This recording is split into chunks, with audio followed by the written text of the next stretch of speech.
So, Ken, I thought we could talk about today something that people ask me a lot, which is what we mean when we say that we've been doing The work. the inner work. Yeah. Yeah. I know a bunch of our friends and family have asked us that, and we've tried to discreetly describe what we mean by that because it's a whole thing to unpack, really. Yeah. It's not just like a neat little answer that we have. Yeah. There's so many moving parts to that. And really where it all started, this growth journey that we've been on, was last year in February 2024 Yeah. when we attended the Mind Valley Manifestation Summit. Yeah. That's it. And that really broke the floodgates for us. Right. Like everything came out for us that weekend. And it was an amazing event. Yeah, it did, because we were doing the work. So we're kind of looking, how can we change the way we think? How can we improve our lives? Yeah. So we were doing the work. Yeah, we've always done the work. I feel like that event is what, like I said, Yeah. it opened the floodgates for Definitely. us. Yeah, definitely. Yeah, we had a good time in Miami whole weekend. Yeah, 2 or 3 days, the summit. Something like that. Yeah. Can't remember. There was basically all day. The majority of the people that assist to those kind of summit, they're open-minded. They're looking for growth. Yeah. They're business-minded, spiritual, Damn the it. whole, and was actually like a sort of awakening, right? You had a new perspective after we got out of the summit. It was really good. For sure. And we felt some sort of a alignment, like, oh, yeah, this is it. We have to do a lot of work. So kind of hammering the rocks per se, but we didn't know where to go after, Right. But then, yeah, this is it. You have to start digging. You have to start sculpting your inner mind and your inner soul, basically your inner world, Yes. you know. Everything about that. But yeah, I was very excited to be there for 2 days. Yeah, I think it was It 2 was 2 days. days now that I'm remembering. I have a list of people who were there. It was just so interesting. So the founder of Mind Valley, which is Vishen Lakhiani, he was there and he's really inspirational. He talked a lot. Regan Hillier, she's a manifestation coach, an entrepreneur, a bunch of other things. She really blew my mind. Oh, yeah. Like she did meditations that I was never actually ever able to meditate before I went there. I had done it in different ways. There was Michael Bernard Beckwith, who's a spiritual leader. He was featured in The Secret. I read that book a million times in my early 20s. Yeah. And we had the DVD too. Right. Neil Donald Walsh, he's an author, Conversations with God, very famous author, very inspirational. There was also Marie Diamond, who's a Feng Shui teacher. She was also featured in The Secret. Yep. And Lee Holden, who's a Qigong master, and he did the whole Qigong session with us, which was pretty cool because I had never experienced that before. Right. Juan Pablo Barahora, I'm not exactly sure how to pronounce that, but he was actually Regan Hillier's husband. They're married, but he was also a speaker there. He was great too, and he did a lot of meditations and stuff. I think the guy's from Costa Rica. So who was your favorite speaker there? Regan Hillier. I think it was just me too. amazing. You just go deep in there. Yeah. A little bit about her, what she shared that day with us. She was just a normal girl. I think she's from New Zealand and going through college, trying to really get her life going. And she started meeting these kind of rich people or entrepreneurs, and they started figuring out life and how to really do the work. And how to manifest. How to manifest. She was very into figuring out how that worked because she was meeting people that were very much into that. And she was like, if they're doing it, I can do it too, kind of thing. And she dug in deep. And she's made herself quite the career from it. Yeah. The way she did it, meditations blew my mind. And the energy of the room, I think there was like 1,000 people in the room, something like I don't that. remember how many, but there was a lot of people. And to your point, you couldn't meditate before. And I know that for the meditation for a lot of people, it's kind of, man, what the heck is that? I have no time for that. I have no time for nonsense. I have no time to really stop.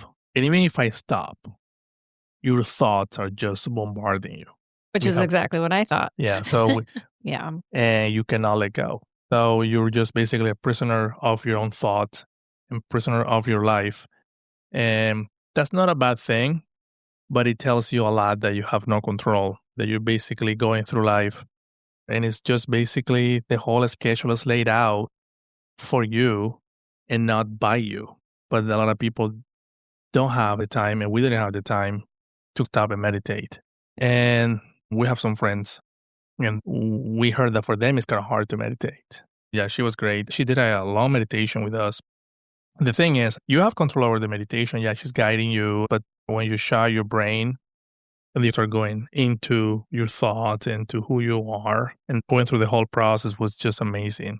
Because sometimes we don't even have time to stop and think about who am I, or what do I want to do, or what do I want to change. Yeah. It was great. Yeah, her meditations were the first meditations I've ever been able to connect with. I think it was the energy of the room, because there was like 1,000 people and there was so many Right. more on Zoom watching it live. But I was able to connect with doing meditations for the first time with her. So that was Yeah. pretty amazing. And she did it a bunch of times over the course of the weekend.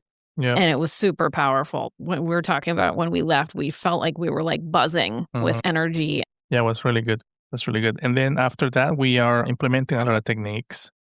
We meditate every single day. We talked in the previous episode that Kim, you read a lot more than me.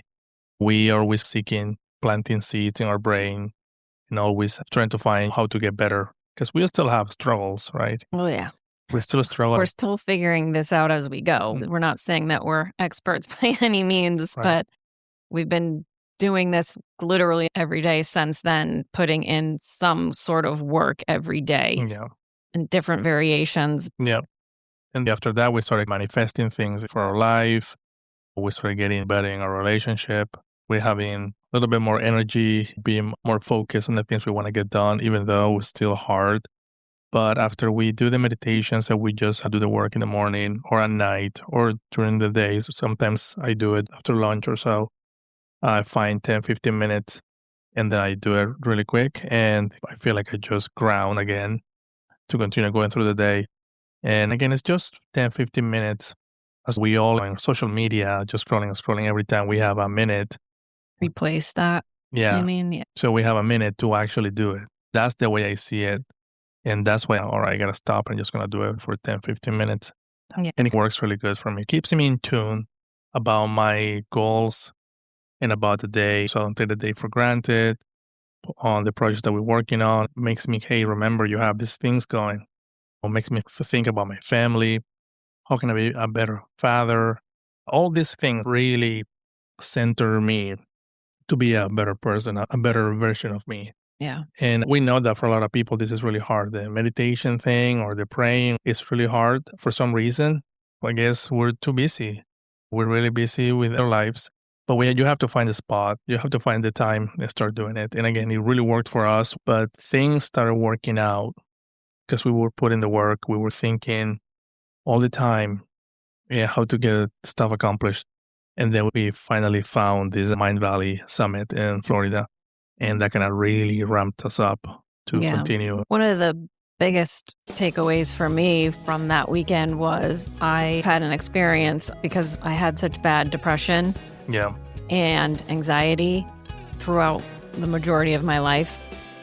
I won't get into the full story of that, but I had a million different medications, a million different types of therapies like ECT. Oh, yeah, let's talk about that. Yeah, that's right. Yeah, I completely, those are the things. It just dawned on me like, oh, yeah, that's a huge one.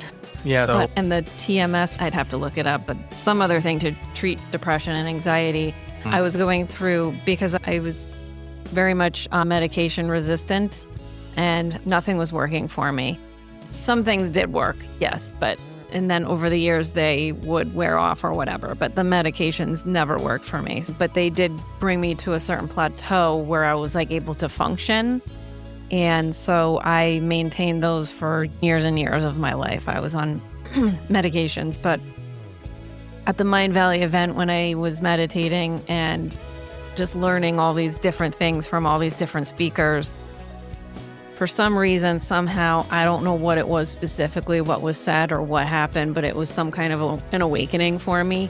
Yeah. And that weekend, I realized that I didn't have to suffer with depression. It was a choice that I was making. Yeah. And I know that statement will hit people very hard because you hear people like, "Oh, just choose to be happy." And I'm like, "Oh, yeah, I'll just choose." Like, they don't understand what I'm struggling with and whatever. So I totally understand that statement can feel like a slap in the face to somebody suffering with anxiety and depression. I don't say it lightly, but for me, I was able to just come to that realization that, oh, like this is a choice. Like this is something I have control over. And I'm not saying like I was able to just quit my medications that day and walk away and everything was I'm done. I'm done. But it was It's a process. it was a process, but it was such an eye opener for me. And I actually experienced that weekend some like anger and sadness over that realization that I have been a victim to this mindset my entire life, thinking that I'm just born with it. And it's like my whole family suffers with all this stuff. Yeah. And it's interesting because when we're a kid, when we're teenage years, that's actually when it triggers badly because the hormones are just crazy and all this. But your beliefs are being formed at that age. Also, so. But then now you're talking about that you're feeling angry about yourself. Like, why am I going through all this? But it seems to me, just from my personal opinion, also that you were depressed, but the brain also conditioned itself to be depressed. So it's a lot of things. An issue with the depression in your brain, it's a chemical imbalance. That's what the doctor said about depression. And also your brain gets into this new pattern, right, of being depressed. And you don't know how to get out of it. So now you're having two fights. And then you're in a loop of it forever because you don't know how to fight it. That's the voice in your head that we were talking about last time. Exactly. And it's like an addiction also, right? It's like people. It is an addiction because your brain is releasing certain chemicals that you do become addicted to. I don't want to get into the science of it because I will definitely mess that up. But yeah, it's just our point of view and what we know. But things that to think about. You were depressed, and all of a sudden, you're now taking your brain to a different route with meditation, right? So trying to get it out of the always triggering the same chemicals with depression, with that state of mind. But now when you switch to meditation, trying to really reroute your neurons and your brain, you're processing your thoughts. Yeah. So you're trying to heal yourself somehow, finding a new route in life. And it seems like no, it doesn't work like that. Depression will kick in again. Yeah.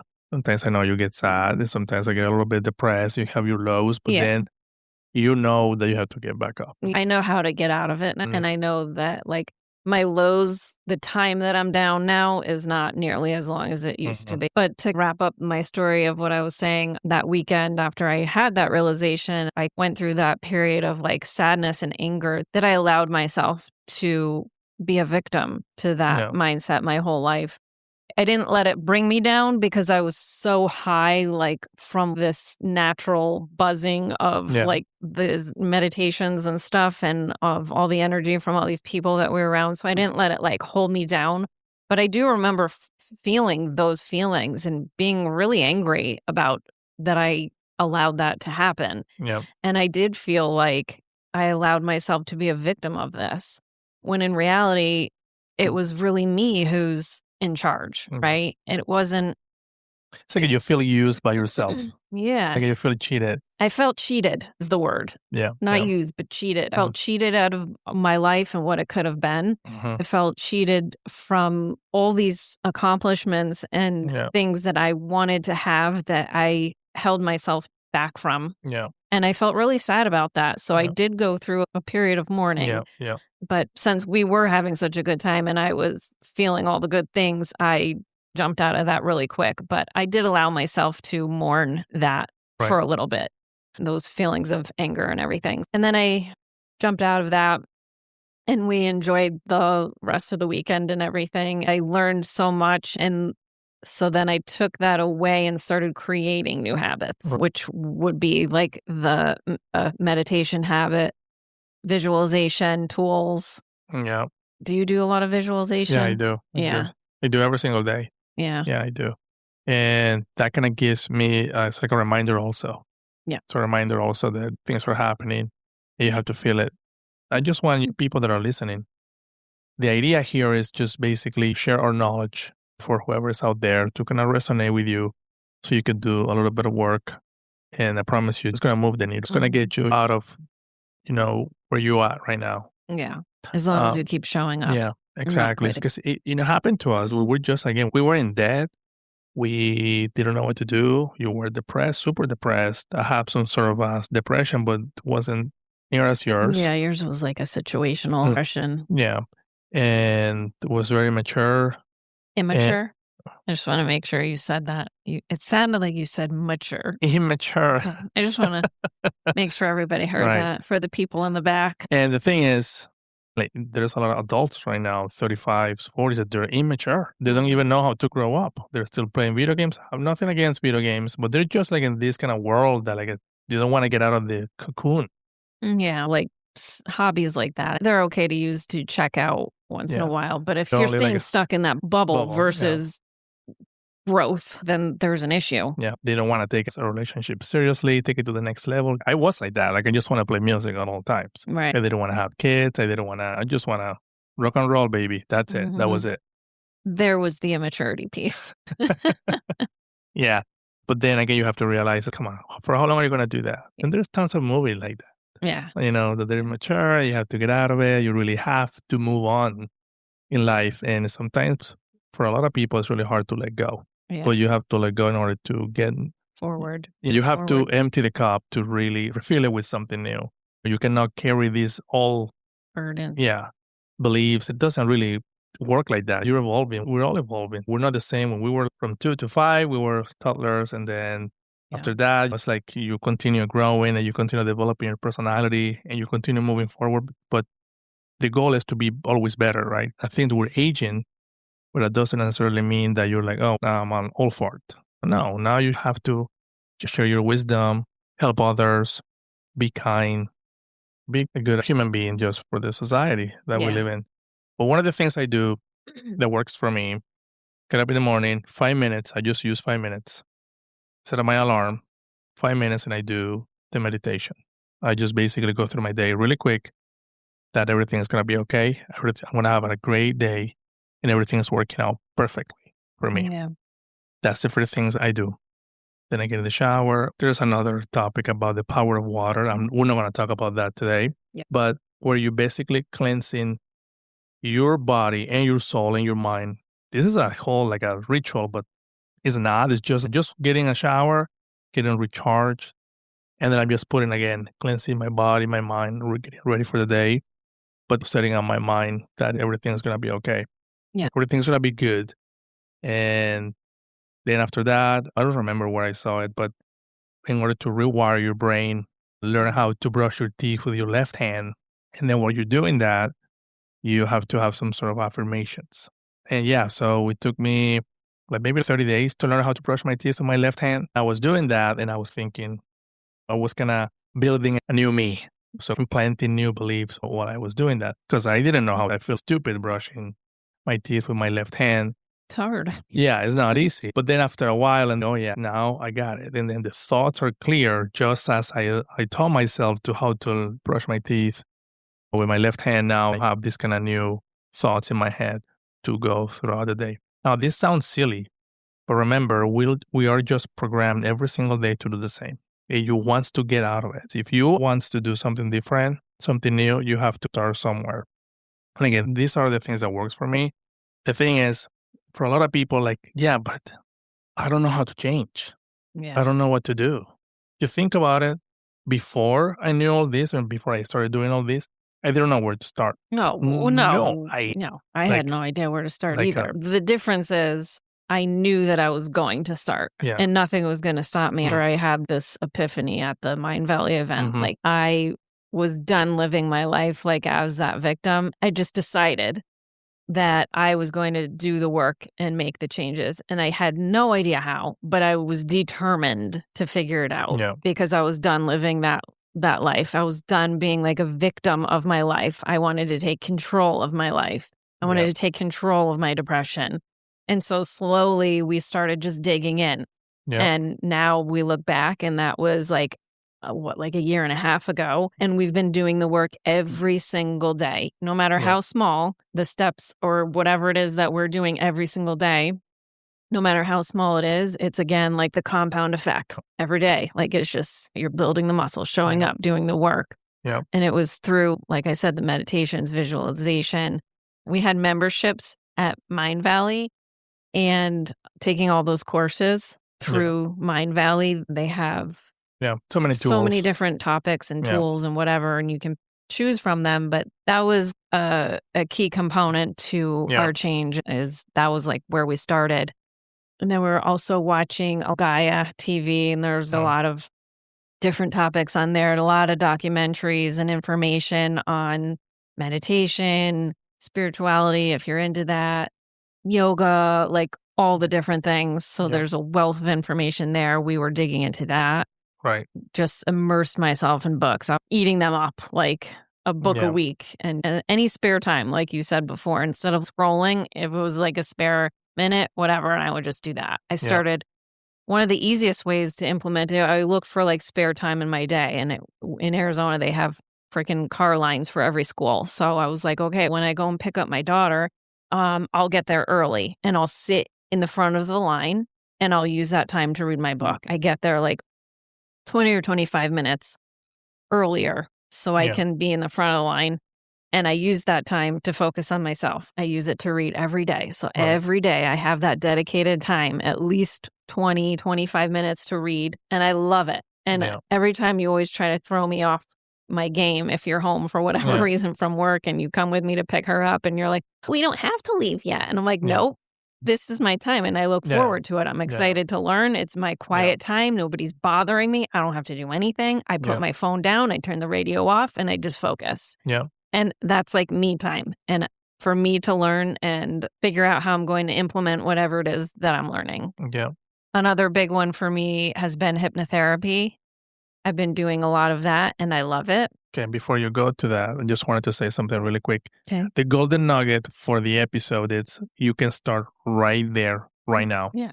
You don't need anything else, just your mind and the willingness to do the change. And in any area, whatever you want to change, again, that happened to us. We change in so many ways. Yeah. Even still, stop right there. You can start like right now. Close your eyes. I need to change this. Yeah. And just to do the inner work. Try to just to really pinpoint. Don't try to pick 10 things. No, it's just too much. And your brain is going to really get you crazy. Just pause for a second and try to do it every single day. Set up your alarm. Hey, I'm going to do it. That goes to your point, is like the commitment to yourself. If you're going to make the commitment to yourself and say, oh, I'm going to set up an alarm, just decide, make the decision. That's what you're doing. You're committed to it. So every time, if you do the alarm route or however you do it, whatever that looks like, if you do that, when the alarm goes off, stop what you're doing and just follow through with your commitment. Yeah. And then type something, a good quote for the day. Just read it, but just try to digest it. Reading quotes. And try to digest it. Take it for you. Just don't read it. Make it your own. Yeah. Take those words and I love it. I'm going to say it now for me. Mm-hmm. And then you start doing the work. And again, when you start doing that, more things are going to start showing up. Some people they have so many problems that they don't believe it. And you're going to do that. And that day is going to go even worse. You do it the second day, it's going to go bad again and bad again. But trust me, it's going to break at some point. Yeah. It's going to break because now you are changing. Right? You're now making your inner world and yourself, you are changing. And those old behavior, all that pattern, all that crappy shit that is happening to your life is going to start changing. Yeah. You just have to do it because I remember that happened to me. I remember that I wanted to change and I wanted just to be very inspired. And then I said, I wanted to get a new car. And I said, I'm just going to drive. I drove to the dealership to kind of have a feeling. I didn't have the money to buy a car. I just kind of want to stop and check them out. And I remember that was years ago. I don't remember if I was dating you. That was back in 2009. But I still remember this, that I was trying to put myself in the mood. Oh, yeah, I'm just going to get me a new car. Just going to go to the dealership. Let's see what cars they have, feel it, see them. Something got to change. And I'm so excited. And right when I stopped at the dealership, my aunt called and then she's just got nasty. Ruined my mood. She didn't even know where it was. I don't remember why, but she called. I don't remember what, but she just threw me off. And I remember thinking, man, just when I wanted to really get like a good vibration, when I wanted to have a good feeling, with that call cut it right on my throat. Yeah, happens to me all the time. And I'm like, Jesus, I just wanted to like really change. And again, if that happened to you, it's okay. Reset it, get angry at that moment, brush it off, and do it again. But yeah, so you just have to commit to yourself and things will start working for you. So I know, Kim, you wanted to talk about hypnotherapy. Yeah, so I've been doing that for, I don't know, probably 6 months or so now. I've been working on different ones, one for wealth, one for confidence. Those are my 2 main ones that I've been working on Mind Valley. There's a hypnotherapist, his name is Paul McKenna, and he is amazing at it. I just love listening to his sessions. Also on Mind Valley, there was like a free kind of summit or whatever that I did with him. It was on a Zoom call with however many people, I don't know, that attended. And he said, we're going to do 3 during that session. And one of them was for weight loss.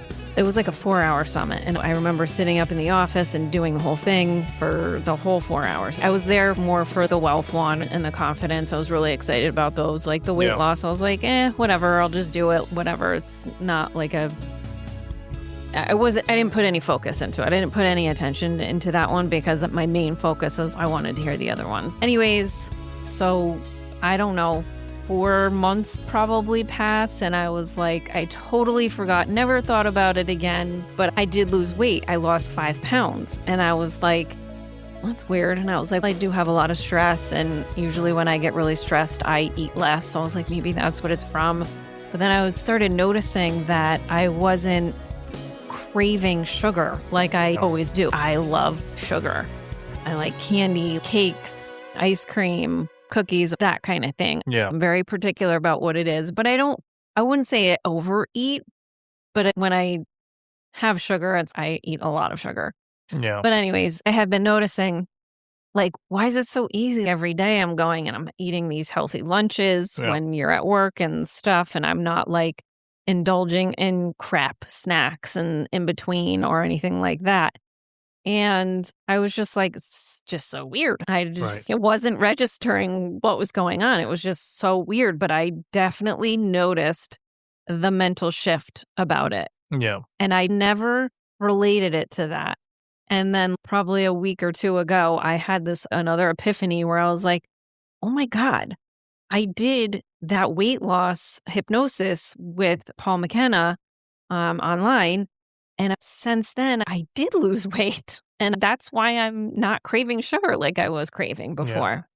And it hit me like a ton of bricks. And I was on cloud 9 for 2 or 3 days after I realized that's what it was. Because it's like you're speaking to your subconscious and reprogramming it. And I was like, oh my God. And so I was super excited with that realization because like I said, I'm really working on the wealth one and I'm working on the confidence one. And I have noticed small shifts with that as well. Yeah. The weight ones seem to take easier and quicker. I did some research on why. I won't get into that. But the confidence one for sure was a big one for me. I noticed a huge shift in things that I was before really uncomfortable with. Yeah. Now I don't care. It doesn't bother me at all. And I just made the choice to do those things and they were working. Yeah, that's a big one for me. So now I'm obsessed with it. Yeah. So there's like a myth, right, with the hypnotherapy. How does it work? What that is?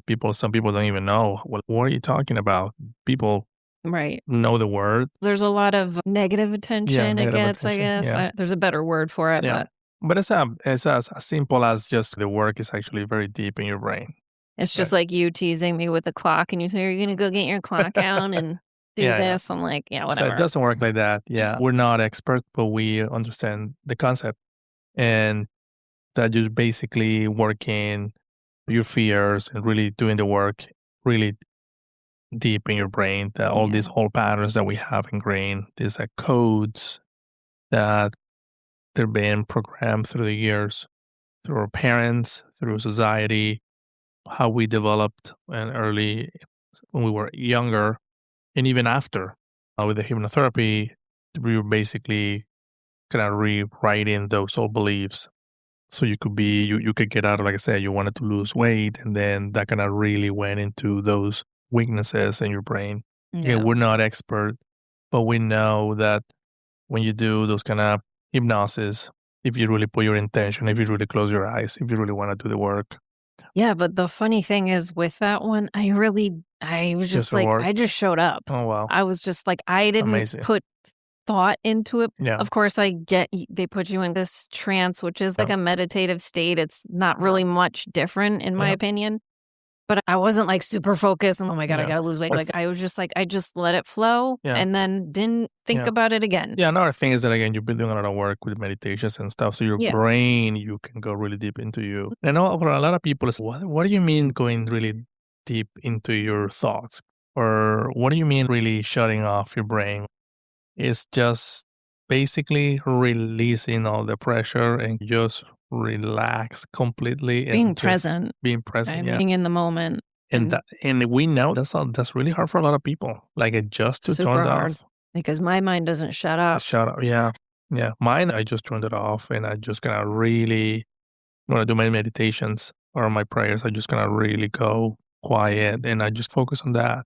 Yeah. And I try to recharge myself just to reassure myself. And I just make sure that I'm rewired. I'm rewiring again because again, we always default. Yeah. Right? And I always go to the all can because society really pulls you there. Yeah. We've been doing it for so long, whatever you were doing. Like, you just don't, if you like coffee, you just don't leave coffee all of a sudden, just like that. If you're smoking cigarettes or whatever, it's hard. You have to break the habits. You have to do the work. Hypnotherapy, I think it's pretty easy. I'll stand by that. Yeah. Okay. But no, but what you're saying about people, they don't understand meditation or they don't know how to do it and they think, oh, it's not for me. I can't shut my brain off. That was 100% me. Yeah, 100%. So it took something like the Mind Valley Summit to crack me open with it. And because I have anxiety and my brain is always like, you can't do this and you can't do that. And I'm like, good. It's just always running at 100 miles a minute. But And there's a lot of people, oh, fuck that meditation. I I'm not know. time for that. And they That's don't think it stupid." works and whatever. And that's fine. But if people who are listening are interested in it, but they think, oh, I can't do it. It's not for me. I don't have time or whatever. It's all about just making the decision to do it and to show up consistently. So it doesn't matter if you don't know how to do it today. And it doesn't matter if you sit down the first time, the 10th time, the 20th time, and your brain is like running like mine constantly does. That doesn't matter. You just keep showing up and just keep doing it and just learn about how to do it and the best practices for it and how to veer your mind in a different direction when it starts that chatter. Learn, just do the research, look it up. It's very easy to figure out how to do it. And there's no wrong way to do it either. But it's like they say, it's like building a muscle. And the more you do it, like the more muscle you'll get, the stronger you'll get, the better at it you'll get. So showing up, being consistent, continuing to do it even when you think you can't do it, and just keep practicing. That's all it is. It's just like anything else. It just takes practice. Exactly. Yeah. Yeah. So yeah, just to kind of recap of the things that are working for us, it would be like the visualization, the meditation, hypnotherapy, just really digging in and learning everything we can, taking classes or courses or documentaries, reading books, all that kind of stuff, and be willing to continue working on it because ultimately learning how to do the inner work is everything. You have to be okay in here. Exactly. In order to live the life that you want to live, even if you have 10 million in the bank and you're not okay in here with how you handle stress and anxiety and depression and Don't even know how to enjoy the million. You can't enjoy anything, literally. Would the millions alleviate some stress? Of course. I'm not saying that wouldn't. But how sad it is you to can't be sad. happy if you're not okay in here. A lot of people think that, oh yeah, if I have the money, that's it. Yeah, that's going to solve everything. You're still going to be a miserable person. You're still going to be depressed over nothing. You're going to be depressed in a bigger home. You're going to be depressed driving a luxury car. Be depressed now in a freaking fancy restaurant. And you don't even know how. It's not going to heal your anxiety. It doesn't work like that. It's not going to heal how you handle situations, how you handle stress with family and friends and whatever else. That's not the answer. Does it help? Yes. Yeah. Because for instance, for us, We moved from a condo in Connecticut to a 2,000 square feet home. I think it was 2,200 square feet home. We still have problems, right? Yeah. And now we live in a 5,000 square feet home. We still have problems. Still have problems. So, we're still working on all of it. yeah, we still have bills to pay. We did you're happier, Yeah. but the problems are still there. Yeah. And we don't have anywhere near millions in the bank. No, so- exactly. But we're putting in the work. We are doing the work. And that's why we have a really strong marriage right now. Mm-hmm. And I'm off all medications. Yeah. I'm not on anything, which, as I said before, that I've been on medications basically since I was a teenager for depression, anxiety. You're working from home. I'm working from home. We have little debt. We don't have crazy debts. But we're working on that too, working on rectifying that, getting that taken care of. And just point is we're addressing all of the issues and we're not just like sitting back and being like, okay, I guess we're just going to binge Netflix tonight because we need to check out. Yeah. And it's no, if we want to improve our life, we have to keep showing up every day and doing the work and focusing on what the issues are and honing in on that and one at a time. Yeah. Yeah. Digging in and figuring it out and rectifying it because we have a much better life because of it. Yeah. I don't wake up every single day, oh my God, my life is so amazing and this and that, and oh my God, I have zero problems. No, of course not. We're still putting in the work and we still have the problems and whatever, but we're so much more better equipped to handle them. Yeah. And we sleep better at night too. You're doing the work and the things are working out for you. And again, for a lot of people, it's like, oh man, this is what you're saying sounds nice, but this is bullshit. I have no time to do it. But exactly how we felt. Yeah. Until we started doing it. Yeah. When you start doing it, it's going to start really showing up in your life. And it's going to start showing up in your brain and your heart. And at some point, you have to do it. Yeah. Why not start now and start making the changes now so you can look back like we are right now, looking back a year and a half ago at the Mind Valley event that changed our lives. And at that moment, a year and a half ago, I was like, oh my God, this is going to be so much work. Yeah. But in the same breath, I was super excited to dig in because, again, I get very passionate about personal development and growth. Those are just two things that I'm super passionate about. But yeah, when I looked back at that moment, I was thinking forward, oh my God, this is going to take forever. And it's an evolving process that never ends, honestly. Like you're always learning and always growing and always figuring out how you can move forward with yourself. But it's super important. That's right. And if you don't do it, then it's going to be a whirlwind of problems forever. Just commit to yourself. Start with 5 minutes. That's it. 5 minutes. 5 minutes. Maybe in 2 weeks, you can push it to 10. Maybe in a month, you can push it to 15 minutes, but now you're going to do 5 in the morning, 5 in the afternoon, 5 at night. You just have to start. Yeah. And things will start changing for you. Yeah. So that is it for today. That is our story about that. I'm glad we got to talk about that because I love that topic and Right. I love telling that story to people. We would love to hear from other people who have similar stories or who have other suggestions on things that work for them because I'm always looking for new ways to implement growth in anything mindset. That's right. Yeah. So if anybody has any questions, suggestions, email us at kenandkimpodcast@gmail.com. We'd love to hear from you because we are super excited to continue learning and growing. That's right. All right. We'll see you the next time. All right. Take care. Bye-bye. Bye. Hey there. If you like this episode, please like, share, and join our community. And check out our website at kenandkimpodcast.com for free tools and resources. We'll talk to you next time.